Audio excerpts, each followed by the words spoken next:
Astro divine நேயர்களுக்கு வணக்கம். இந்த ஒரு இன்ட்ரெஸ்டிங்கான கான்வர்சேஷன்ல நம்ம கூட தெய்வீக ஜோதிடர் ஏஆர் பாலகிருஷ்ணா ரெட்டி சார் இருக்காரு. சார் வணக்கம் சார். குரு பிரம்மா, குரு விஷ்ணு, குருதேவோ மகேஸ்வரகா, குரு சாட்சாத் பரபிரம்மா, தஸ்மை ஸ்ரீ குருவே நமக. என் அன்பு ஆஸ்ட்ரோ டிவைன் நேயர்களுக்கும் என் அன்பு சகோதரருக்கும் என் அன்பு வணக்கங்கள். சார், சனி வக்ர பயிற்சி அப்படின்றத சொல்றாங்க. அப்படின்னா என்ன? இது வரைக்கும் சனி பகவான் பல்வேறு விஷயங்கள் பண்ணி நம்ம பார்த்துருக்கோம். அவர் நார்மலாக வரும்போதே மக்கள்லாம் அவர் வக்கரமாக இருக்காருன்றத சொல்லுவாங்க. இப்போ வக்ர பயிற்சியில் வரான்ற போது அவர் எப்படி இருப்பார்ன்ற ஒரு கேள்வி வருது. அதான் 7.5 சனி, அஷ்டம சனி, அர்த்தாஷ்டம சனி, கண்டக சனி, சனி மகாதிசை அப்படின்னு பல்வேறு ரூபத்தில் சனீஸ்வரர் ஜாதகத்தில் இருக்கார். சனீஸ்வரர் வக்ரம் எதற்காக அடைகிறாரு அப்படின்னா, சனியினது 3ஆம் வீட்டிலிருந்து 5ஆம் வீட்டு வரைக்கும் நம்ம செவ்வாய் கடக்கும் காலத்தில் சனி வக்ரன் ஆயிடுவார். இவர் குளிர்ச்சி கிரகம். சனீஸ்வரருடைய தாக்கம் போகும், சனி பிரீத்தி ஏற்படும். அந்த கிரக சாரங்கள் உங்களுக்கு எப்படிப்பட்ட நீச்சத்தில் இருந்தாலும் உச்சத்தில் இருந்தாலும் அது உங்களுக்கு சாதனையான பலனை கொடுக்கும், சாதகமான பலனை கொடுக்கும்.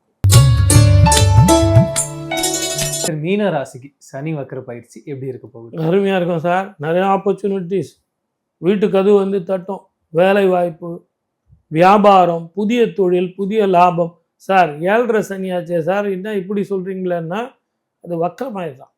வக்கரம் பெறும்போது இந்த 135 நாளில் உங்களுக்கு ஆப்பர்ச்சுனிட்டிஸ் நிறைய வரும்.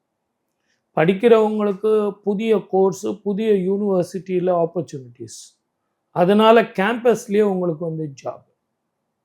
இங்கே வியாபாரம் பண்ணுறவங்களுக்கு கான்டாக்ட்ஸ் மூலியமாக, அதே மாதிரி வேலைக்கு போகிறவங்களுக்கு ப்ரமோஷனோ அதிக சம்பளமோ, அரசாங்க உத்தியோகத்தில் இருக்கிறவங்களுக்கு ரொம்ப நல்ல காலம். அரசியல்வாதிகளுக்கு கொஞ்சம் ஏமாற்றமாக இருந்தாலும், நம்பிக்கை துரோகங்களாக இருந்தாலும் பின்னாடி அவங்க யோசிக்கிற மாதிரி ஆகிடும். இவரே நல்லவர்ப்பா, இவர் பணம் கொடுத்தாருப்பா, எனக்கு அன்றைக்கி நான் கஷ்டப்படும் போது இவர் ரொம்ப ஹெல்ப் பண்ணார்ப்பா அப்படின்னு உங்கள் அன்பையும் பாசத்தையும் புரிஞ்சுக்குவாங்க. மிக தெளிவாக இருப்பார்கள். அற்புதமான காலமாக இருக்கும். சரி, இவங்களுக்கு என்ன கிடைச்சாலும் மற்றவங்களுக்கு கொடுத்துட்றாங்க. அதுதான் இவங்கக்கிட்ட ஒரு அன்புக்கும் பாசத்துக்கும் இவங்க அடிமையாகிடுவாங்க. அன்பாக இருங்க, எதுக்கு அடிமையாக இருக்கணும்? தேவையில்லைல்ல. கண்டிப்பாக. ஆனால் இவங்களை பொறுத்த வரைக்கும் நீங்கள் சொல்கிறது தான் பெரும் பிரச்சனையே. அதனாலேயே இவங்களுக்கு கணவன் மனைவி பிரச்சனை வரும். சார், நீங்கள் எல்லாத்தையும் எடுத்துன்னு போய் உங்கள் அண்ணன் தம்பிகளை கொடுத்துட்றீங்க, எனக்கு கொடுக்க மாட்டேன்றீங்க, என் பிள்ளைக்கு தர மாட்டேன்றீங்கன்னு மனைவி கத்துவா. அதே மாதிரி தான் பார்ட்னர்ஸ் கூட. பார்ட்னர்ஸில் என்ன எடுத்துகிட்டு போனாலும் கம்முன்னு இருப்பார். கடைசியில் கணக்கு பார்க்கும்போது தனக்கு ஒன்றும் வரலையான் போது தான் சண்டை வரும். அந்த சண்டை வரும்போது தான் பார்ட்னர்ஷிப்பே பிரியும். ஸோ அதனால் முதல்ல ஸ்ட்ரிக்டாக இருக்கிறது நல்லது. இடமாற்றம், தொழில் மாற்றம், வருமான மாற்றம், ஊர் விட்டு ஊர் போகிறது, நாடு விட்டு நாடு போகிறது, வெளிநாட்டில் போய் சொத்து சேர்றது, சிற சொத்துக்கள் சேர்க்கறது, ஏதோ ஒன்று ஒரு சொத்துக்கள்னு சேர்த்து வைக்கிறது. இந்த 7.5 சனி முடியுது இல்லைங்களா? முடியும் போது பார்த்தீங்கன்னா திரும்பி பார்த்தீங்கன்னா உங்களுக்கு அந்த சொத்து மிச்சம். 7.5 சனியில் எனக்கு என்னையா மிச்சம் அப்படின்னா அந்த சொத்து மிச்சம். நிறைய விஷயம் பேசணும் சார். மீண்டும் சந்திப்போம். நன்றி. சனீஸ்வரர் வக்ரம் எதற்காக அடைகிறாரு அப்படின்னா, சனியினது 3ஆம் வீட்டிலிருந்து 5ஆம் வீட்டு வரைக்கும் நம்ம செவ்வாய் கடக்கும் காலத்தில் சனி வக்ரன் ஆயிடுவார். இவர் குளிர்ச்சி கிரகம், செவ்வாய் வெப்ப கிரகம். இருவருமே குளிர்ச்சியும் வெப்பமும் சேரும்போது அது என்ன பிரச்சனை? பிரளயம் வர்றதுக்கான வாய்ப்புகள். ஐஸ் கட்டி கரையும், கண்டிப்பாக வெயில் அதிகமாக இருக்கும், மழை பிரச்சனைகள் இருக்கும், நீர்நிலைகள் பாதிக்கும், பூகம்பங்கள் உருவாகும், இயற்கை அழிவுகள் இருக்கிறதோடு சேர்ந்து போர் பதட்டம் இருக்கும், மத கலவரங்கள், இனக்கலவரங்கள், அதே மாதிரி ஜாதி பேதங்கள் இதெல்லாம் இருக்கும். ஒரு பயணத்தில் நிம்மதியான பயணங்கள் இருக்காது. அரசியல் போக்குகளே ஒரு மாறுதலாக இருக்கும், ஒரு வைப்ரண்ட்டாக இருக்கும். இப்பேற்பட்ட காலகட்டங்களில் ஏதாவது பரிகாரங்கள் சொல்லி ஏதாவது பரிகாரங்கள் செஞ்சு எங்களை காப்பாற்றிக்க முடியாதான்ற ஒரு கேள்வி மக்கள்கிட்ட இருக்கும். அப்படி ஏதாவது இருக்குங்களா? பொதுவாக சனீஸ்வரர் அப்படின்னா, சனீஸ்வரர் பிரீத்தி என்ன அப்படின்னா, ஊனமுற்றவர்களுக்கு தானம் பண்ணுறது, தர்மம் பண்ணுறது மிகப்பெரிய திருப்பத்தை கொடுக்கும். அதே மாதிரி எள்ளு எள்ளு சாதம், எள் மூட்டை கட்டி தீபம் போடுறது, நல்லெண்ணெயில் தீபம் போடுறது, இதெல்லாம் சனி பிரீத்தி. அதே மாதிரி படிக்கிற குழந்தைங்களுக்கு வந்து நம்ம எவ்வளவு தானம் பண்ணுறோமோ அவ்வளோக்கு அவ்வளோ சனி பிரீத்தி. உடல் ஊனமுற்றவர்களுக்கு நீங்கள் தானம் பண்ணும்போது சனிக்கு வந்து அவருக்கு மற்றொரு பேர் என்னன்னு கேட்டிங்கன்னா முடவன்னு பேர். அந்த முடவன்னு இருக்கிறதுனால அவருக்கு வந்து ஒரு பிரீத்தி ஏற்பட்டு அந்த தாக்கம் வந்து மிகப்பெரிய பிடிப்பு இருக்காது. ஸோ இந்த மாதிரி சின்ன சின்ன தானங்களும் தர்மங்களும் செஞ்சாலே சனீஸ்வரருடைய தாக்கம் போகும், சனி பிரீத்தி ஏற்படும்.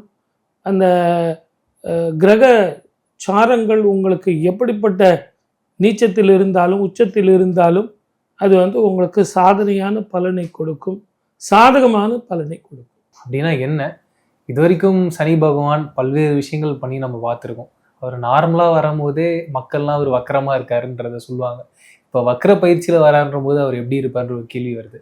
அதான் 7.5 சனி, அஷ்டம சனி, அர்த்தாஷ்டம சனி, கண்டக சனி, சனி மகாதிசை அப்படின்னு பல்வேறு ரூபத்தில் சனீஸ்வரர் வந்து ஜாதகத்தில் இருக்கார். சனீஸ்வரர் வக்கரம் எதற்காக அடைகிறாரு அப்படின்னா, சனியினது 3ஆம் வீட்டிலிருந்து 5ஆம் வீட்டு வரைக்கும் நம்ம செவ்வாய் கடக்கும் காலத்தில் சனி வக்கரன் ஆயிடுவார். இவர் வந்து குளிர்ச்சி கிரகம். சனீஸ்வரருடைய தாக்கம் போகும், சனி பிரீத்தி ஏற்படும். அந்த கிரக சாரங்கள் உங்களுக்கு எப்படிப்பட்ட நீச்சத்தில் இருந்தாலும் உச்சத்தில் இருந்தாலும் அது வந்து உங்களுக்கு சாதனையான பலனை கொடுக்கும், சாதகமான பலனை கொடுக்கும். ஓகே. ஐஸ் கட்டி கரையும், கண்டிப்பாக வெயில் அதிகமாக இருக்கும், மழை பிரச்சனைகள் இருக்கும், நீர்நிலைகள் பாதிக்கும், பூகம்பங்கள் உருவாகும், இயற்கை அழிவுகள் இருக்கிறதோடு சேர்ந்து போர் பதட்டம் இருக்கும். ஓகே. மத கலவரங்கள், இனக்கலவரங்கள், அதே மாதிரி ஜாதி பேதங்கள் இதெல்லாம் இருக்கும். ஒரு பயணத்தில் வந்து நிம்மதியான பயணங்கள் இருக்காது. அரசியல் போக்குகளே ஒரு மாறுதலாக இருக்கும், ஒரு வைப்ரண்ட்டாக இருக்கும். நிறைய விஷயங்கள் பேசணும் சார். மீண்டும் சனீஸ்வரர் வக்கரம் எதற்காக அடைகிறாரு அப்படின்னா, சனியினது 3ஆம் வீட்டிலிருந்து 5ஆம் வீட்டு வரைக்கும் நம்ம செவ்வாய் கடக்கும் காலத்தில் சனி வக்கரன் ஆயிடுவார். இவர் வந்து குளிர்ச்சி கிரகம். சனீஸ்வரருடைய தாக்கம் போகும், சனி பிரீத்தி ஏற்படும். அந்த கிரக சாரங்கள் உங்களுக்கு எப்படிப்பட்ட நீச்சத்தில் இருந்தாலும் உச்சத்தில் இருந்தாலும் அது வந்து உங்களுக்கு சாதனையான பலனை கொடுக்கும், சாதகமான பலனை கொடுக்கும். ஓகே. ஐஸ் கட்டி கரையும், கண்டிப்பாக வெயில் அதிகமாக இருக்கும், மழை பிரச்சனைகள் இருக்கும், நீர்நிலைகள் பாதிக்கும், பூகம்பங்கள் உருவாகும், இயற்கை அழிவுகள் இருக்கிறதோடு சேர்ந்து போர் பதட்டம் இருக்கும். ஓகே. மத கலவரங்கள், இனக்கலவரங்கள், அதே மாதிரி ஜாதி பேதங்கள் இதெல்லாம் இருக்கும். ஒரு பயணத்தில் வந்து நிம்மதியான பயணங்கள் இருக்காது. அரசியல் போக்குகளே ஒரு மாறுதலாக இருக்கும், ஒரு வைப்ரண்ட்டாக இருக்கும். நிறைய விஷயங்கள் பேசணும் சார். மீண்டும் சந்திப்போம். நன்றி. ரொம்ப நன்றி.